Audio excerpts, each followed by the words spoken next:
time for us to again start investing in some offensive linemen. Miami!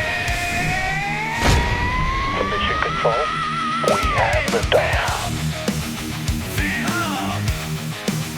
Phinhub! We talking Dolphins city! Phinhub! Yeah! It's that Dolphins show! Phinhub! Welcome to the Phinhub Show, the one NFL podcast you can't leave off your roster. Now here's your host, Joey and Kevin Tejido. All right, welcome to another episode of the Phinhub Show, powered by BetUS. If you haven't already, make sure to check out BetUS and use code YouTube150 for 150% bonus. Your next two deposits will be for 125% bonuses. So make sure to check out BetUS and use code YouTube150 for that 150% bonus. Get started on BetUS today. While the playoffs are going on, the Miami Dolphins are already looking to the draft and what they should be doing to hopefully get back to the playoffs next season. What do you see from the Miami Dolphins, and how are we approaching this upcoming draft? Well, it's a familiar situation to be in, right? We're always looking, we're on the outside looking in constantly, have to watch the playoffs and see other teams have this, success. So now the Dolphins need to start building towards having this type of success, and I think that starts in the trenches. Obviously, we're going to have to, start with free agency. There's going to be some guys out there. Hopefully, the Dolphins would take a look at that to start, forming that great wall for Tua. And, maybe on the defensive side, defensive line, maybe there's some nice guys that we could pick up. But most exciting thing is always to look at the draft, hitting on some gems in the first round, like we did this last season with Chop Robinson. Right. A lot of people thought that it was a bit of a reach for him, but hey, he looks like the best edge defender in that draft. Looks like we have a stud on our hands, and hopefully the Dolphins can look to strike gold again this coming April. And what I want to see is basically them just invest heavy on that line, especially the offensive line. I know the defensive line needs some help too. But I would not be mad at all if we just doubled down and we got a guy in the first and the second, right? There's a lot of guys out there, a lot of talented left tackles that can maybe transition into a guard. And this all depends on if we're going to see a guy like Tyron come back. Yeah. Even if he does come back, we can't rely on him, basically playing the whole season or even being healthy by the end of the season. So, Right. From what I've seen, and what I would like is maybe a left tackle in the first round. There's a few guys out there. Which one of those left tackles is your favorite? Well, yeah, I mean, even going back to what you said earlier about it really depends. We have Tyron, who's a big part of our line, our best lineman, and is he going to be retiring? Will he be returning for another season? I think that's important, and it's something to take in. We did draft his replacement in Patrick Paul last season. And, before I get into who I like at the line, I have thought about this possibility as far as our offensive line. Let's say that we just bring back the entire, line that we had last season, which it's not what I want to do, but let's just put it out there, right? And let's just say that they're healthy to start the season. Imagine a line with Patrick Paul starting at right tackle. Okay. And then you got Tyron at left tackle. Okay. Then at left guard, you're going to have Isaiah Wynn. What about Austin Jackson? Austin Jackson, I'm going to put him at right guard. Okay. And then at center, you bring back Aaron Brewer. So that I feel like that could be a good line if Austin Jackson can make that transition to right guard again, because I know he has played guard.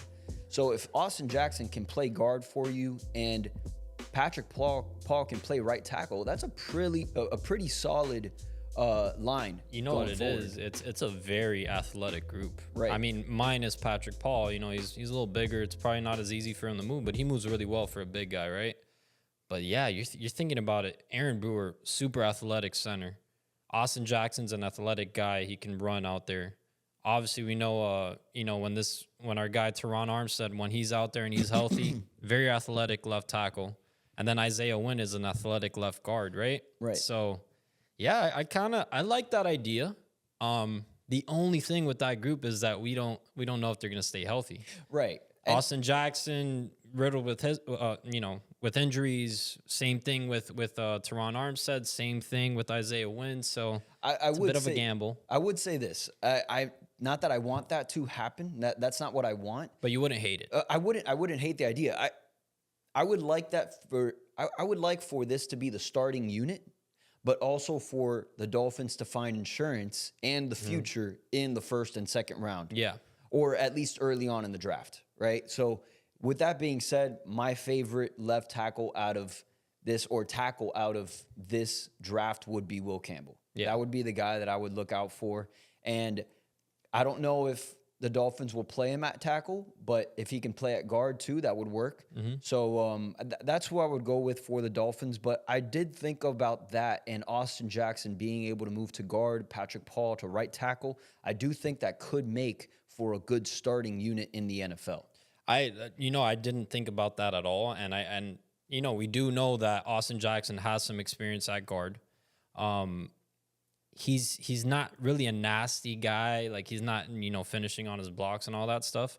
But he does have the athleticism to be a guard in this scheme. And I would love to see him out there. I think, having a guy like Patrick Paul, that tower of a man on the right side, protecting Tua, basically his blind side, would be nice, especially if he can transition fully into being a right tackle. I don't think the Dolphins drafted him in mind, like, trying to see if he will play right tackle, right? Right. I think right now what he is a swing tackle. They started transitioning him into being able to play that right side as well. But yeah, moving on to the draft, there are a lot of guys out there that I think would be viable options at number 13. And it's not even just offensive line. There's a lot of names out there. A guy that's linked to the Dolphins a lot is Tyler Warren. Now, do we need to pick a tight end at number 13, having a guy like Jonnu Smith? Probably not. But, sometimes having a luxury on your team can, boost you into contention, I would say. Like, it's a weird thing. But, like, making a position group, I wouldn't even say it is a weakness. Actually, would you say tight end is a weakness on our team? I think it kind of is, actually, right? I would say tight end is a weakness. Okay, so making one of your weaknesses, that hole, one of your biggest strengths in the offseason, I think that's the formula, right? So you got to go into every offseason, hey, what's our weakness? Or our biggest hole, it's safety, it's tight end, it's offensive line. You get a guy like Tyler Warren in the first round, number 13. Some people might say that's a rich pick, but hey, he's not going to be there in the second round. So if you want the guy, you get him. You get me? And I think that's what we did with Chop Robinson. It was a bit of a reach last year, but we saw something in him. So if our position coaches and whatever, even Mike McDaniel sees something special in this guy, I would say take him. But then I just think there's so many linemen too. You know what I'm saying? Well, but that could be a good thing for us. Yeah. Well, yeah, you got a tight end that can block now. Yeah. Because I do not want to see Julian Hill out there anymore. Obviously, I think the guy that's getting the boot is Durham Smythe. Durham Smythe, yeah. And I think Hill, whatever, just because you've invested so much time into him now, and like he's got all those reps from this year, if he's a third tight end and he's barely hitting the field, I don't mind. It's fine. But I want to see a guy, if we draft a guy like Tyler Warren, he needs to be in there day one with Jonnu. And doing his thing. I don't doubt he would be if we picked up a guy like Tyler Warren. That would be fun. And I wouldn't be mad about that pick at all. There's a lot of holes on this team, and safety was one of them. Starks would be a great option too. Another guy that's linked to the Dolphins like crazy, and I think he's an instant upgrade over Jevon Holland, in my opinion. I'm not a draft expert. Just what I've seen on, highlights and all that, he looks like he's got a little bit more athleticism. He looks like he's a hard hitter. I thought that, Jevon was going to be a hard hitter. It didn't seem like it this year. He's just a little bit of a... To be honest, outside of, maybe a couple games this season, he just didn't look like the Jevon Holland that we've come to know. He didn't have it. And it's crazy to think that we let a guy like Brandon Jones go, a guy like Elliott go, and those guys went on to have better seasons than the guy that we thought was the cornerstone of the defense maybe. Jevon Holland at one point was looking like, hey, bro, we got a gem. This is like, we're going to build around Jevon Holland on this defense, and it doesn't look like that at all. Yeah, no, and it's interesting going back. You can go back quite a bit, but going back to Minkah Fitzpatrick, the Dolphins have had some pretty good safeties. So Yeah, we've Minkah had- Fitzpatrick, that's gone on to have a great career. You have Brandon Jones, who had a better year when he left us. Yeah. You had Deshaun Elliott, who we didn't draft, but either way, he was Still, on our roster. We evaluated He's- that talent, brought him in. So He had a great season. Even Noah Igbenogany, who we had for quite a few years, didn't really do anything on the Dolphins, and now he had a great season with the Washington Commanders. well, So that's showing you that these other coaches are coaching up our guys way better than we could have. yeah, so it may not be the talent that we have, but it's the way that we're using our guys. Yeah. And not only that, but we've had defensive coordinator after defensive coordinator. I think we've had 3 defensive coordinators under the Mike McDaniel regime. Yeah. So And let's see if Anthony Weaver even gets to stick around. Maybe he takes a Right. head coaching job. So, yeah, it'd be a shame to let him go. You know, I want to see, not let him go, but if our defensive coordinator and Anthony Weaver leaves because he's making so much progress with Chop Robinson, you know, maybe we get a guy like Bradley Chubb back, Jalen Phillips. We can kind of see this defense as a whole, that unit, because there were some flashes of greatness with this defense. Right. And I think the one thing we were missing was turnovers, and another thing we were missing was pressure on the quarterback. The only guy that was generating pressure, it seemed, was Chop Robinson Right. off the edge. So there are guys in the draft along like Jalen Walker. Maybe the Dolphins want to get rid of Bradley Chubb and draft a guy like that out of Georgia. Fantastic, defensive end. I think he'd be great, another great pickup. But I do want to stick to, I know I said tight end, but I do want to draft tackle, maybe a tackle that can play guard. I loved what you said with Will Campbell. I think he's a fantastic left tackle that can play guard as well. But Kelvin Banks Jr., I think his athleticism, I think he'd be projected more so as a guard too, maybe transition him to guard. And then Patrick Paul is, it seems like Patrick Paul is going to play left tackle. So if we have him on the right next to him, a guy that's powerful, a guy that can run out, I think the options it's kind of limitless, right? right. But it's also depending on where these other teams take these guys, because Will Campbell might be a top 10 pick and Kelvin Banks the same thing. So who would be that guy? And it's just about, I guess, are you drafting by best player available, or are you drafting for need? And it's kind of hard. I think we might draft for need this draft because, as we said last episode, we think that Greer, he's definitely on the hot seat, and we think McDaniel too. And they're thinking right now, we got to fix this line. Yeah. So who are the more realistic options? I think a guy like Josh Simmons out of Ohio State, I think he'll be there. I think he's fantastic too. But there's other guys. There's other guys maybe in the second round that we could look into. Maybe a Jonas Savannah. Yeah. I don't know. He might be a first-round pick, but he might slide to the second. Is there any other option? Would you like to see tackle first and then maybe in the second round, I don't know, maybe even a Jackson Dart or something? Well, okay, so Jackson Dart could be an option, and I think it's an interesting one, and I would absolutely love that pick. And you see, this is the issue with the franchise, and where fans and the head coaching or the organization could be at a divide here. Greer and McDaniel will be here during the 2025 season. They are on the hot seat. We have to put it into perspective. Their main goal is to keep their job. Like, personally, it's not so much that the Dolphins need to be successful long term, because there is success for the short term, which is what their immediate goal should be for them. And then there's the long term success, which is what we want. And if we're talking long term, I'm looking at a guy like Jackson Dart. I'm taking a chance on him because he has everything for him as far as the physical ability goes, and he's a guy that you can develop. And who knows, maybe he could be one of these household names because he has all those abilities. Yeah. So I would take that into account, but I don't see where Jackson Dart makes our team better this season. So putting that into account, I don't see why Chris Greer would use a second-round pick on a second-string quarterback. Yeah. Because Tua's going to be the better quarterback this season. That's for sure. I'm not saying long term. Jackson Dart could be that guy.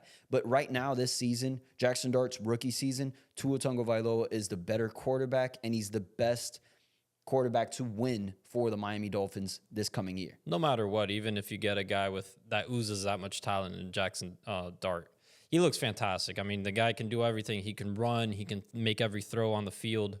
But yeah, I agree. I think they're going to go offensive line. I think they're going to go top heavy. I think it'll be the first and second round. And I think there's guys out there in the second round that they might take a look at.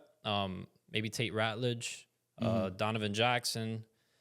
There's guys out there, man. There's a lot of guys. A guy like Tyler Booker from Alabama. But then again, you can also do the same thing, and maybe you could switch off and go left tackle first round, tight end second round. You know, there's a lot of tight ends in this draft as well, like a Colston Loveland too. So I can't tell you exactly where the Dolphins are going to go and who they're going to pick and who's going to be there when they're able to pick. But I do know if there's a left tackle that might be graded slightly underneath a guy like a Malachi Starks for them, or maybe even a tight end, they're probably going to go with the tackle. Yeah. You know, because at the end of the day, we do know what our biggest shortcoming was, and it's not giving Tua enough time in the pocket to let plays develop, to let Tyreek do his thing, you know, off script. Because we saw when Tua had a little bit extra to throw, then he can get the ball downfield to Tyreek Hill. But this year, it was the pressure generated from the middle. He can't do much with that. He can't do anything. You can't, unless you're a guy like Lamar Jackson that can literally just turn around and run outside of the pocket. Tua can't do that. Yeah. You know, he can only step up. And if he has nowhere to step up, there's nothing he can do. So, you know. Yeah, I think there's a lot of holes on this team. There's a lot of different ways they can go. The draft is always a fun time because it's filled with so much hope of what could be. We've also been let down numerous times. And I think that something to also take a look at is what's happening with our players that we draft once they leave the Dolphins organization. It seems like a lot of them go on to flourish and have like pretty decent careers. So what does that tell you? It's the coaching, you know, and it's the accountability, it's the coaching, it's just everything with the Dolphins organization that I think there's a lot of issues here inside the building. Before we look elsewhere for talent, I think they need to address some of these things inside the building. Do you think those things will be addressed? Do you think Mike McDaniel might make some more firings? We know that he got rid of a guy like Wes Welker, which I thought he was a staple on this team. I thought he was like one of the best coaches, at least under Mike McDaniel, but apparently not. So. Yeah, I thought the whole deal with Wes Welker was weird. I thought Wes Welker leaving the Dolphins would have meant that he had a promotion on another team. Yeah, like an offensive coordinator or something like that, right? We just let him go. And I don't know what the reason was completely because, I get it that our wide receivers didn't perform all that well. But Wes Welker did not have one healthy wide receiver the entire season, going back to training camp. Yeah. Eric Ezukanma was banged up. OBJ was banged up.